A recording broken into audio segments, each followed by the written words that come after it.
Dans la maille A, B, C, D, A, on nous demande de calculer la tension UAD. Pour cela, on va d'abord devoir utiliser la loi des mailles. La loi des mailles dit que la somme des tensions le long d'une maille est égale à 0 V.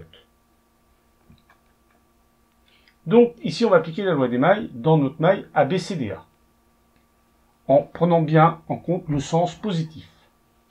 Tout d'abord, on va pouvoir noter dans notre maille ici, dans ce sens-là, moins UAB, car le sens de déplacement positif est opposé à UAB. Même chose pour UBC, moins UBC, moins UCD. Et on va finir ici par plus UAD, car la tension UAD est dans le même sens que le sens positif. Et ceci est égal à 0 d'après la loi des mailles. Il vient alors que UAD est égal à UAB plus UBC plus UCD. Dans le petit b, on demande de trouver numériquement UAD. UAD donc égal à UAB, la valeur de UAB est 2 volts, plus UBC, UBC vaut 3 volts, plus UCD qui vaut 4 volts. Ce qui nous donne numériquement UAD égale 9 volts. Dans la première question du petit 2, on demande de travailler avec la maille ADEA. Et dans cette maille, on demande de trouver la tension UED.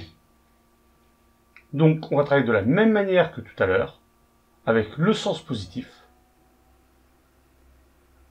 Donc là, le sens de déplacement est comme ceci.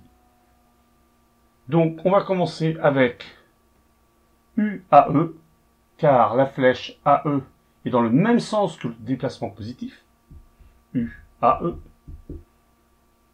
Moins UAD, car UAD est dans le sens inverse de déplacement. On peut faire le sens positif comme ceci ici, pour mieux se rendre compte. Voilà.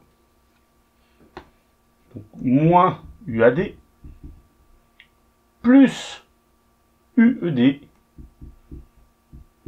car dans le même sens que le sens positif.